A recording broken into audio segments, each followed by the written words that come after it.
Hello, I'm Cathy. I'm Rachel. I'm Ola, and welcome to Little Bird Book Club!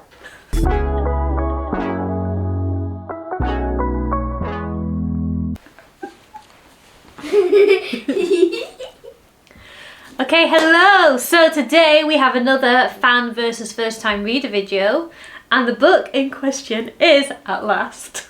Sorry, that sounded really passive aggressive. No, it's what I mean. You're well within your rights for passive aggressive because how long have I had this book? A very long time. A few months. Yeah. But the book is The 13th Tale by Diane Setterfield, which is one, if you haven't guessed already, one of my most favourite books. I think this is like my favourite standalone novel that isn't a classic. Okay. Or, just my favourite standalone contemporary novel. It's The 13th Tale. I love this book. I've read it so many times. And now you've read it for the first time. This did feature on our autumnal video, autumnal books recommendation videos. And now we've just had a little debate about whether it's an autumnal book or not. Because, so in the novel, the majority of the events take place in November, December, and then right at the end it turns into January. So I guess it just depends on what you class as autumn and what you class as winter. Because I suppose winter doesn't officially start until the 21st of December, does it? Yeah, which feels wrong. I think nobody's going around on the 18th of December going, oh, what a lovely autumn day. And we have a magnetic calendar in our class. The seasons are different colours, and the autumnal seasons are September, October, November. It's not like split in half. Yeah. It's just these 3 months are autumn. Yeah. So we can say it starts in autumn. It's an autumnal to winter transitional. Yeah, sure. So as we discuss this, there will be plenty of spoilers because I want to find out what Rachel thought of the answer to the mystery in the novel. And there's some things that are kind of left unaccounted for by the end. And I want to discuss those too. So here is your spoiler warning. This will be a spoiler-filled video. And if you don't like spoilers, then click off right now. Yeah, before we say anything. Exactly. Are you okay with spoilers, Ola? Because you, being 7, have not read this book. Yeah. She's okay with spoilers. Do you want to give a plot summary? Yeah, sure. In The 13th Tale, we are in the head of Margaret Lee. This is a woman in Cambridge who works in a bookshop with her father and is an amateur historical biographer in her spare time. She receives a letter at the beginning of a novel from acclaimed author Miss Vida Winter asking Margaret to come and write her story. Now, Vida Winter has had several hundreds of interviews in the past with journalists about the author Miss Vida Winter wanting to know her story, but every time she's asked who she is, she spins a tale. She tells something different. She tells a lie. So Margaret has never read any of Vida's books before and is a bit confused as to why Vida wants her to write her life story, but she goes to visit her with the intention of saying, I'm not going to do this. But before she can get those words out, Vida tells her that it's a ghost story, it's about twins, and Margaret herself is a twin whose twin died at the time of childbirth, and this is something that haunts Margaret throughout the novel. So she interviews Vida and finds out her life story and all of its twists and turns, and then at the end, Vida dies. And the story goes unpublished and is locked in a box for future people to decide what to do with it. Okay, so I guess the first question is, did you like the book? I did. It's taken me a really long time to read it, I know that, but it's just because I'm bad at reading. So yeah, I really enjoyed it. It was really interesting, and it's a mystery. I wanted to know. I think the reason why I come back and read this book so often is because there's a twist in the story that you find out. It's about 3/4 of the way through. It changes how you read everything else. So when I reread the book now, knowing what the twist is, it completely changes how certain passages come across. So the central thing is that at the beginning of the story, the way Vida starts telling her history, you think she is one character in the novel. You think she's one girl, one of the sister twins, Adeline. But then, about 3/4 through, it's revealed that she's not really Adeline. She is a third sister living in secret in this manor house. So I don't know, what did you make of that twist? So prior to the twist, I knew that it was a mystery, and I knew that there was something up with these twins. But so at the beginning, Vida Winter is like, oh, sense the fire and I lost Emmeline or something like that. So at that point you're thinking the twin is dead in the fire. And then later on, Margaret is outside in the grounds and she comes across the twin. Yeah. And I'm like, oh my gosh, she didn't die. I was thinking, have the twins swapped? So Vida is actually Emmeline instead of Adeline. And then after the fire, Adeline, who was shown to be the more able of the twins, was so hurt in the fire that it fell to Emmeline to mature, and they'd like swapped over. Yeah. So even though Vida was saying that she was Adeline, Vida was saying that she was Adeline, but she was actually Emmeline, and Emmeline was actually Adeline. So I was looking at things like that anyway. And then about 3 pages before the reveal, so Margaret had just read Hester's diary, and then like the next chapter started with her being like, oh, and I was like, triplets. But it wasn't triplets. There was this bit in the story where Vida starts saying I.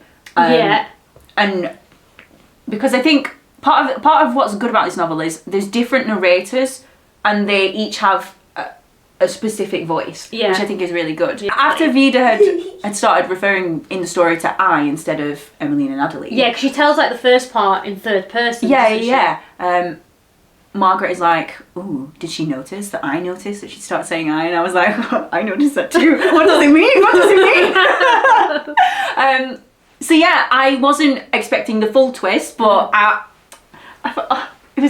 really enjoyed it. Yay! I liked it. I can, even looking back on it within my recollection of it, I can see the whole fact of the third person and then the first person. And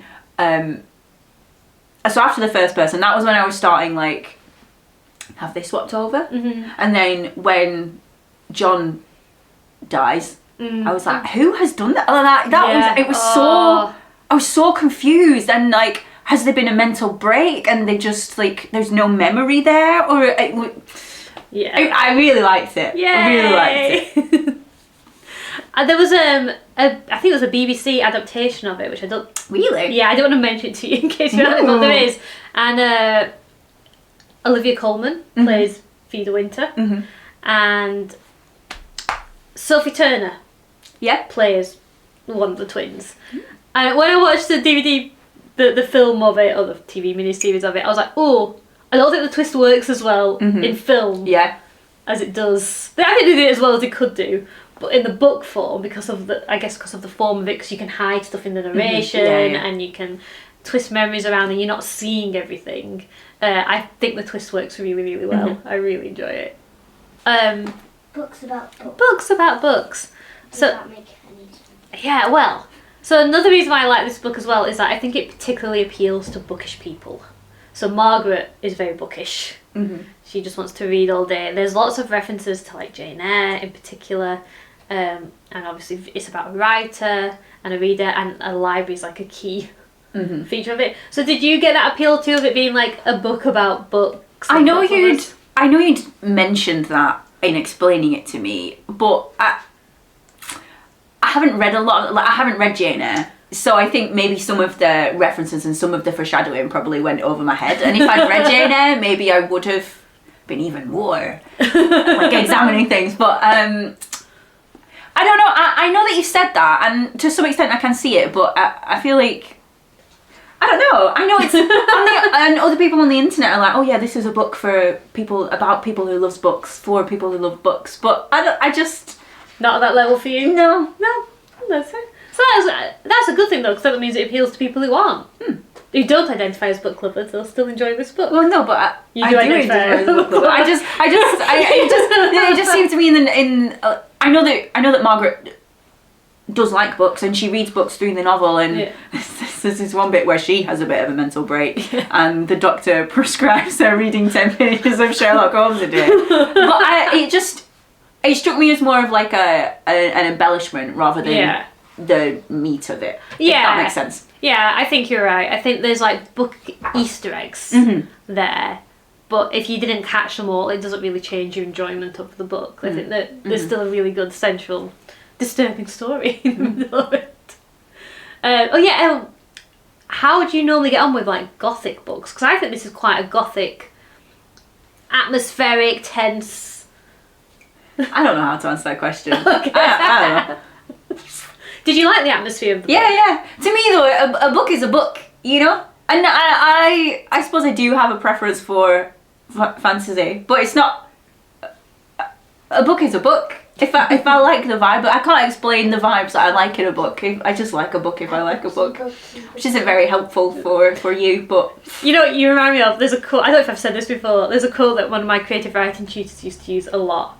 And she would say, genre is a pigeon, not a pigeonhole. Okay. Meaning, like, Bookie. you can get really caught up with trying to define a book's genre and like label it and like that's it and it's to stay there forever. And she's like, but no, genre's the pigeon. You let it fly and it can move around a bit and swap and be more than one thing. Like, I know, I feel like at one point you were like, oh, it's dark academia. I don't know what that means. What does dark academia mean?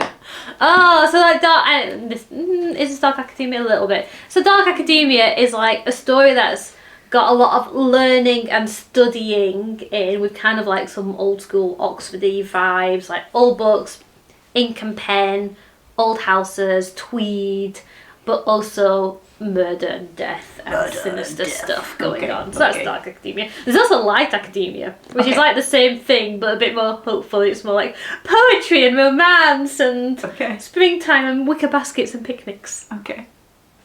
Did you have any favourite characters? I really liked Hester. And then Hester started experimenting on these girls, and I was like, ooh, why are you doing this? And then we got to read Hester's diary, and I was like, ooh. So yeah, I liked Hester. I liked them all, you know. I felt like they were all good characters. Yeah. John was lovely. John. What a sweet man. John the Dig. John the Dig.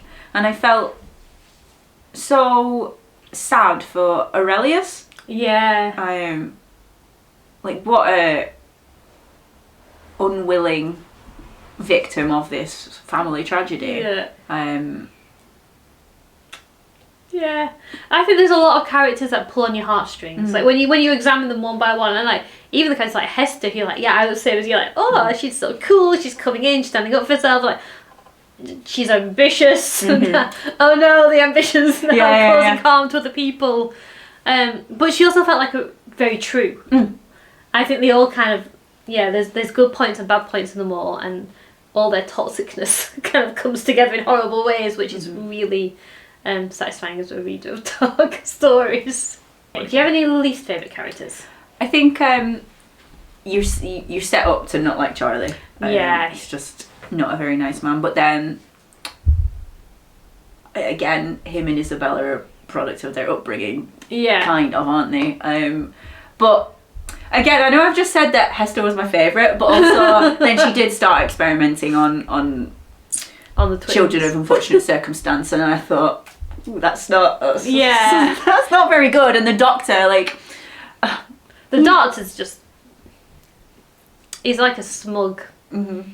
Oh, there was this, I pulled a quote out, hang on. So in Hester's second diary, there's this bit, let me find it.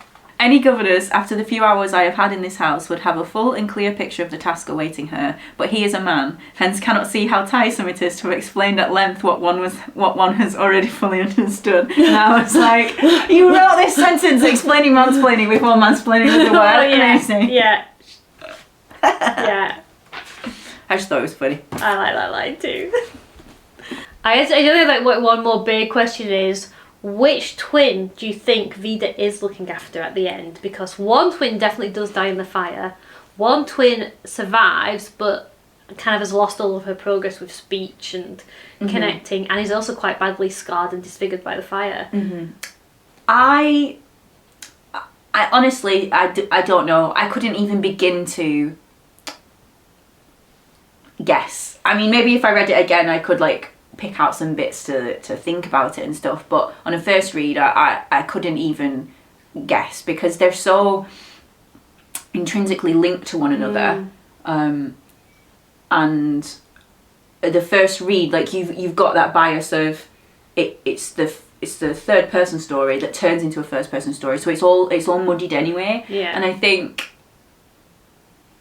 Hester and the Doctor's experiment showed that both twins didn't react well to being separated, and Adeline reacted worse instantly, but also, and obviously the twin who comes out of the fire reacts badly instantly, but you've got to take into the account that they've just been in a fire. Yeah. And if it is Emmeline, and she is immediately thinking, I've just lost not only my twin but also my son. Yeah. Like, I wouldn't know. What do you think? I don't know either. Okay. Sometimes I think I veer towards it being Emmeline, and it's been like a tragedy that Vida loves and cares for this sister figure for the rest of her life without ever fully being able to know that she can't fully receive the love in return in a way, because she's still grieving for sister. Sometimes I think it might be Adeline, and then that's another tragedy of like she's nursing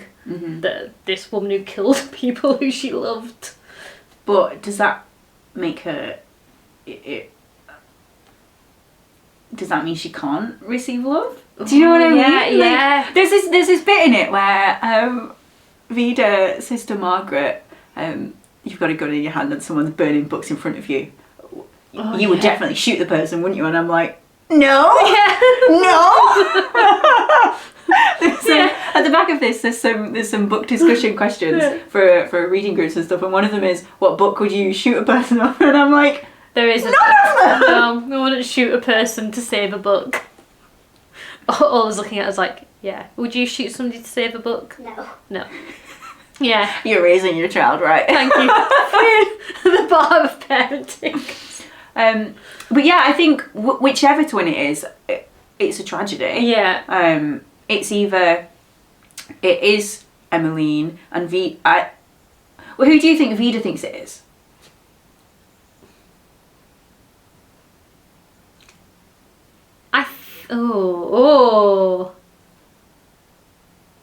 I don't know, because when Vida calls out Emmeline, is that her calling out for her knowing that, oh, I want to go be with you now, or is she calling out because she knows she's already dead?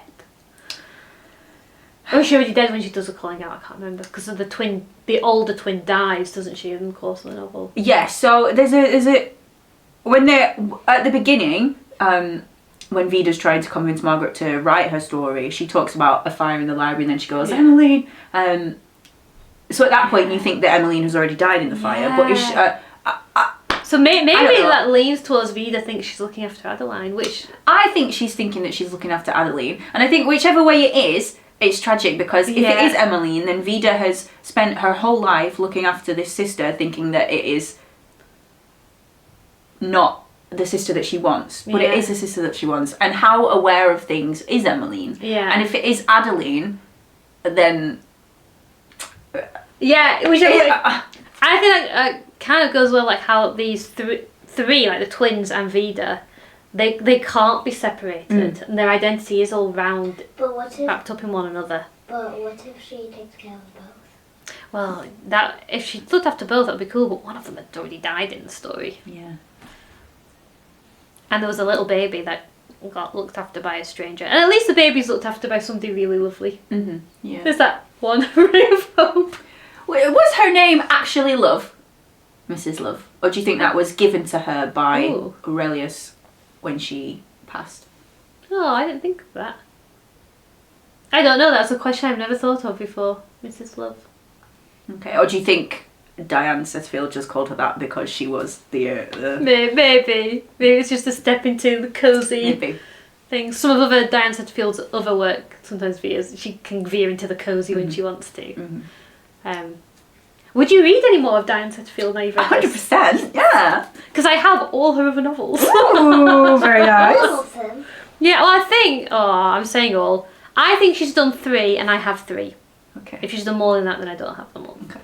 I just want to say, there's this, about 3/4 of the way in, Margaret goes to visit the solicitor.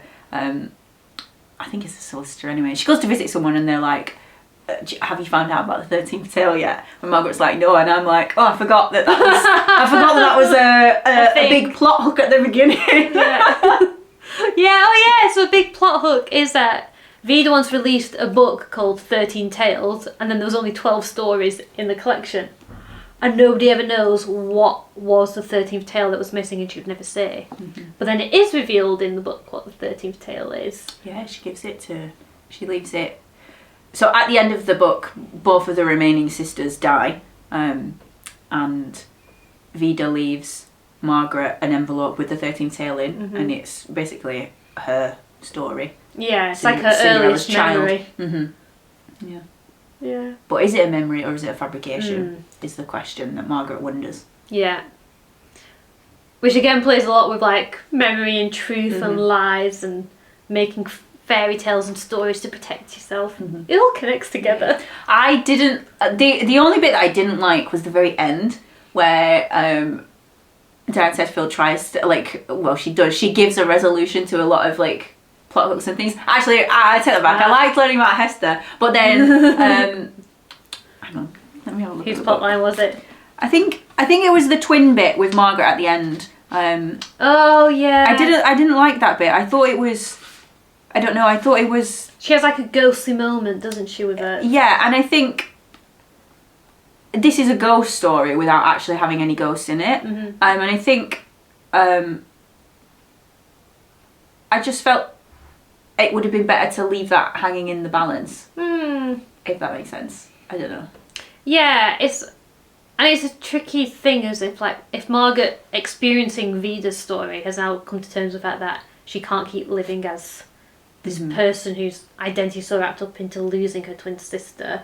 So maybe she's letting go of it. But it is presented as like an actual supernatural event. Like I said, it is a ghost story, but in that Margaret is haunted by the idea of her sister rather than... Like, that's the only bit, really, that has a supernatural cast to it. The rest of it is just... is readable as this is a woman really struggling with processing the grief of being a twin without a twin. Yeah. So yeah, that was the only bit that I didn't like. The last 2 pages of the book.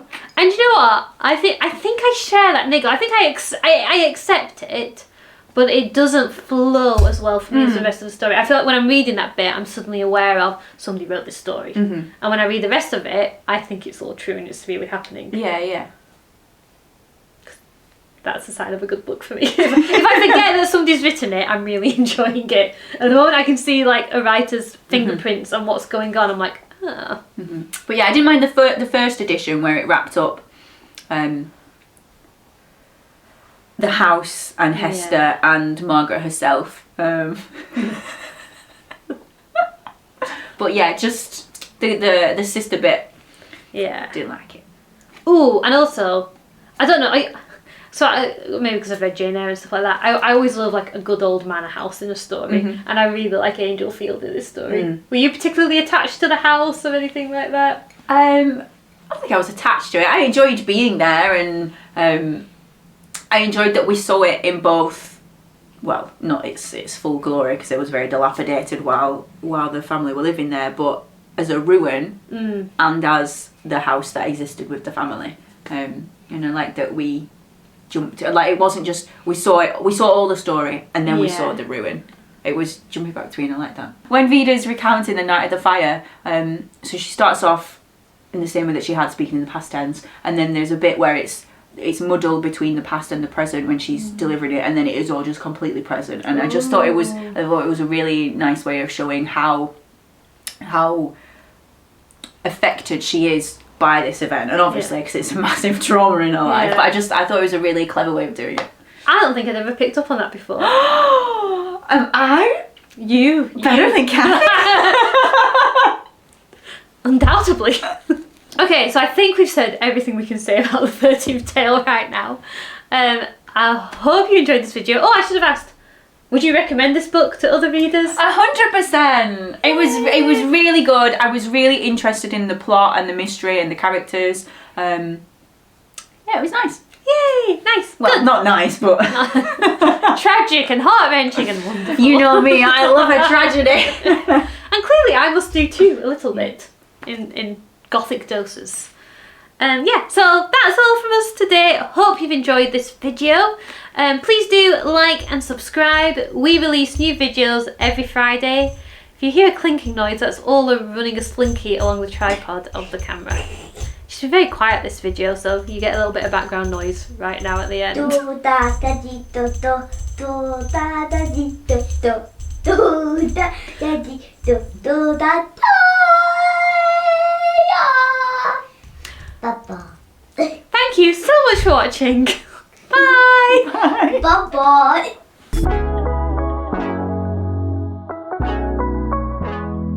The 13th Tale, we start the narrator. No.